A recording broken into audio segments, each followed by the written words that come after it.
अस्सलाम वालेकुम, this is ODA foxtrot from defence outpost. तो इस टाइम के ऊपर पाकिस्तान और इंडिया के दरमियान जो एक स्टेल्थ फाइटर एयरक्राफ्ट की बैटल चल रही है, उसके ऊपर कुछ हमारे पास नई अपडेट्स आई हैं। उनको आज हम लोग इस वीडियो के अंदर डिस्कस करेंगे और किस तरह से वो अपडेट जो है वो पर्टिकुलरली पाकिस्तान के केस में हमारी J-35 की एक्विजिशन को इफेक्ट करेगी, इसके ऊपर आज हम लोग बात करेंगे। लेकिन वीडियो स्टार्ट करने से पहले अगर आप लोगों ने अभी तक चैनल को सब्सक्राइब नहीं किया हुआ तो please make sure to like this video and do subscribe to the channel. तो पिछले कुछ दिनों में जब से जो डोनाल्ड ट्रंप है वो यूनाइटेड स्टेट्स के प्रेसिडेंट बने हैं, तो इस तरह की इंडिकेशंस जो हैं वो काफ़ी ज़्यादा आ रही थी कि इंडिया को जो है अमेरिकन F-35 तक रसाई मुमकिन हो सकती है या वो ये एयरक्राफ्ट जो है वो प्रिक्योर कर सकते हैं। इस चीज़ को हम लोगों ने वीडियो में भी डिस्कस किया था पास में, और इस पे आप लोगों ने काफ़ी ज़्यादा अपना फीडबैक भी दिया था। और आपके फीडबैक के साथ साथ ज़्यादातर जो डिफेंस एक्सपर्ट्स हैं पूरी दुनिया से, वो भी इसी चीज़ को करते हैं कि मे भी ट्रम्प जो है वो इंडिया को ज़्यादा वेपन्स लेने पर इन्वाइट कर रहे हों, लेकिन अमेरिका कभी भी इंडिया को F-35 नहीं सेल करेगा। उसके काफ़ी ज़्यादा टेक्निकल कंसर्न्स है। और एक फैक्ट ये भी यहाँ पर है कि अमेरिका ने अभी तक ऑफिशियली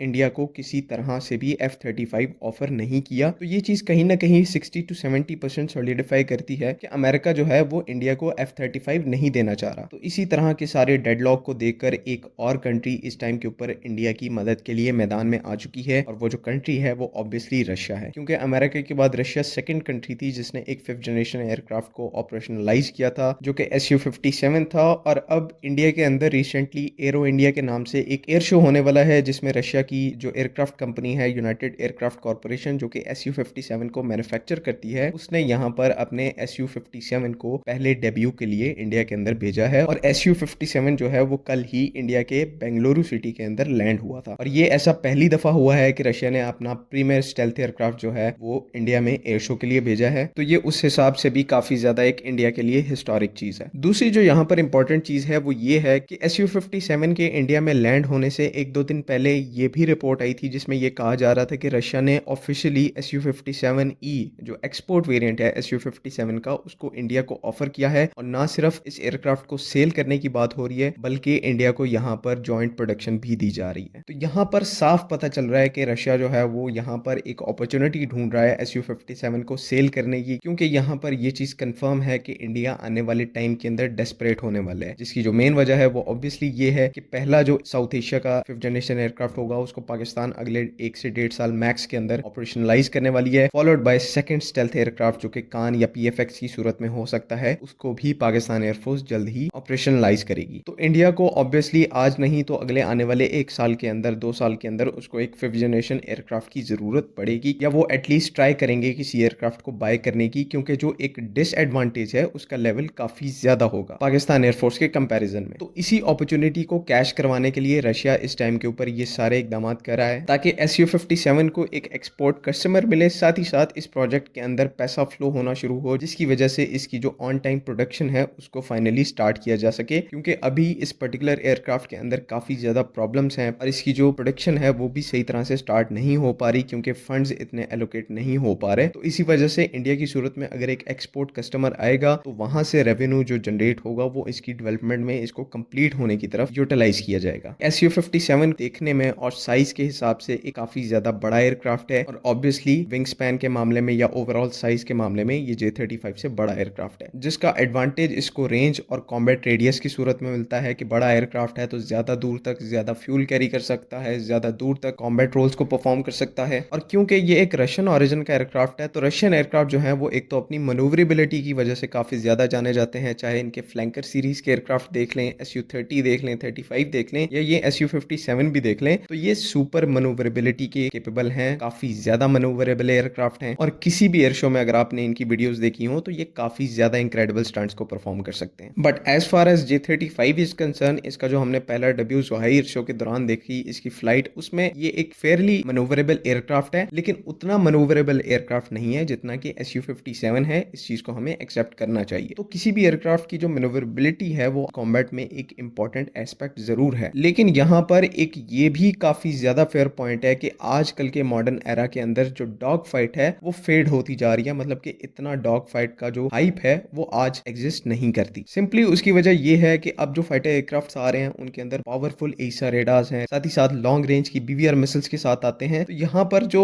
एयरक्राफ्ट की डॉग फाइट में आने के चांसेस हैं वो काफी ज्यादा कम हो गए हैं। जिस हिसाब के आज के दौर में डिसाइसिव वेपन्स आ गए हैं, लॉन्ग रेंज BVR बैलिस्टिक्स आ गई हैं, तो उसके हिसाब से एक पर्टिकुलर एयरक्राफ्ट को डॉग फाइट में जाने की ज़रूरत ही नहीं है, वो अपने सुपीरियर आर्मामेंट्स की वजह से पहले ही एनिमी एयरक्राफ्ट को डाउन कर देता है। तो अगर एक्चुअल कॉम्बैट के हिसाब से देखें तो मनूवरेबिलिटी इस टाइम के ऊपर इतनी ज़्यादा काउंट नहीं की जाती। जो चीज़ काउंट होती है वो किसी भी एयरक्राफ्ट के आर्मामेंट्स हैं, उसके सेंसर्स हैं, उसका रेडार है, उसकी कितनी सेंसर फ्यूजन है, ये चीज़ें आज की मॉडर्न कॉम्बैट के अंदर काउंट ज़्यादा होती हैं। तो अगर इस पर्टिकुलर एस्पेक्ट को देखें कि किस एयरक्राफ्ट के वेपन्स, एवियोनिक्स और सेंसर्स बेहतर हैं, तो यहाँ पर जो चाइनीज J-35 है वो रशियन Su-57 को कहीं ना कहीं बीट कर देता है, क्योंकि चाइनीज सेंसर टेक्नोलॉजी और एवियोनिक्स टेक्नोलॉजी जो है वो इस टाइम के ऊपर काफी ज्यादा प्रोग्रेस कर गई है। एक अगर मैं इसकी फिजिकल एग्जांपल दूं तो रशियन Su-57 जो एयरक्राफ्ट है उसके अंदर एक इंटीग्रेटेड इलेक्ट्रो ऑप्टिकल सिस्टम या EOTS सिस्टम मौजूद नहीं है, जो कि एसेंशियली किसी भी फिफ्थ जनरेशन एयरक्राफ्ट का एक सेंटर पीस कंपोनेंट होता है। उसके बगैर अगर कोई भी फिफ्थ जनरेशन एयरक्राफ्ट आप आज के टाइम के ऊपर यूज कर रहे हैं तो वो एक ट्रू फिफ्थ जनरेशन एयरक्राफ्ट नहीं कहलाता। बाकी अगर इसी